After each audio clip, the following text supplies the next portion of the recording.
If I had to describe the M1128 in just one word, I would choose unexpected. If you've ever played this tank before or seen others play it, then you'd probably think it's a pretty straightforward vehicle. But because of that misconception, that's where it causes the M1128 to shine the most. Oh, and did I mention, everything about the M1128 is just fast. You move fast, you kill fast, you run out of ammo fast, and you die very, very fast. At face value, it seems like a pretty run-of-the-mill real tank destroyer where you have a 105mm gun and a pretty decent penning round and pretty average mobility, which isn't anything special as any other vehicle of the same type has those too. Now, most people upon seeing this will probably just go, then what's the point of playing the M1128? But here is the thing. Some of the M1128's minor differences makes it go from just another wheel tank destroyer to a tool of utter destruction. Let's go over one thing real quick, as that more or less defines the entire vehicle. The M1128 Stryker, unlike its counterparts, come with an auto-loaded and clueless 105mm gun, equipped with Generation 3 thermals, and you get all that at 10.0. Wait, but the Type 16 gets Generation 3 thermals at 9.3. How are you gonna explain that, huh? Well yes, but hear me out. Although the other tank destroyers also get Generation 3 thermals, there's one thing they don't have, and that is a clueless turret. Okay, this might sound like kind of a stupid feature, but allow me to explain. When playing a wheeled tank destroyer with no armor, the most important thing for you to do is remain unseen. So concealment is your best friend. So to do that while also being able to kill people, going into a hold down position is the best, as that hides the biggest part of your vehicle. But as you're shooting and killing people, it is inevitable that you will eventually receive some returning fire. And say you're something like a Type 16 and you get shot while in a hold down position, one well-placed shot will send you back to the hangar, as 3 of the 4 crew members in your vehicle are placed in the turret, as well as the ammo. Now let's take a look at the M1128 Stryker. What are you gonna do if you come across a hold down? And emphasis on if you see it, assuming the player has the gun all bushed up. And even if you see it, what are you gonna do? Shoot its breach out 20 times? You get the point?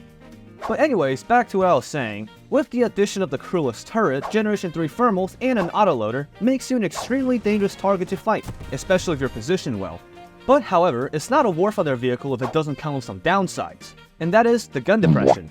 With all the advantages the M1128 has, it is sadly plagued with one issue, and that is the -5 degrees of gun depression. Because of that, you are extremely limited to the position you choose. Like for example, hills become your worst enemy, as most if not all hills in the game is sloped just enough for you to not shoot over, but just enough for the enemy to shoot you. However, that is not the end for you. Okay, listen. I don't know how you plan on redeeming this thing. Sure, it has some pretty cool features, but not being able to utilize most positions as well as the heavier Russian tanks you face in the BR range just makes the vehicle mediocre. And let's not forget about— Oh yeah, about that. Sure, at your BR, you start seeing things like the T80B, T80U, and the T90, but you know what they don't expect?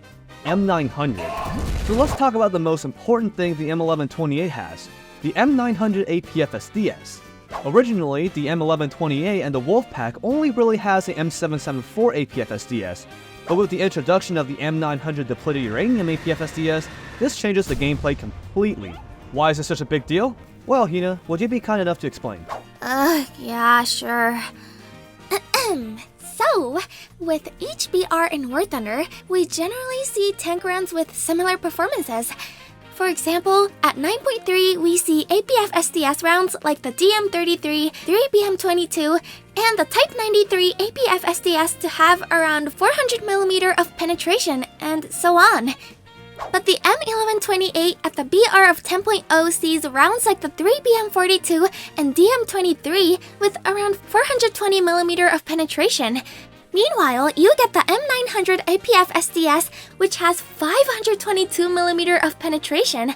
That is almost 100mm more of penetration compared to the other types of round you see in this BR range. Okay, time for me to play the devil's advocate, but some of you might be saying 100mm of penetration doesn't change all that much, especially in top tier. Well, if you really think that, then allow me to give you a demonstration. As you can see now, we're testing DM23 fired from the Leopard 2A4 against the upper front plate of the T72B. And as we can see, with about 410mm of penetration at 500 meters, it has some trouble going through. But now if we test it with the M900, and we shoot the same place the DM23 fails to pen, we can see that it goes through easily. And yes, I hear some of you in the audience may be typing up a comment already saying, why purposely shoot the well-armored part of the tank when you can shoot for weak spots? Well, yes, that's true. and especially if we're talking about War Thunder tanks engagements.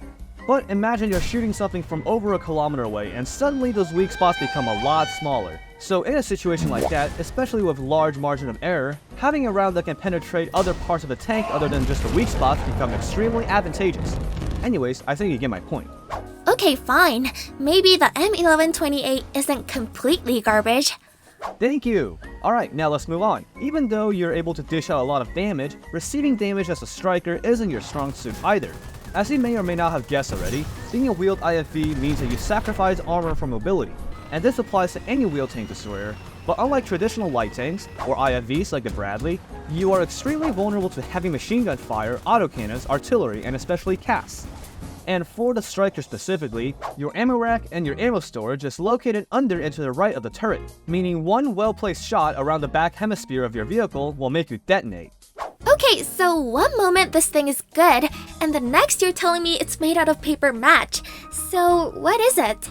Well, every light tank in War Thunder falls under extremely specific playstyles, and the M1128 is no exception. You have to balance a lot of aspects while playing, such as concealment and repositioning, because you will either have artillery dropped on you or someone will come back and revenge cast.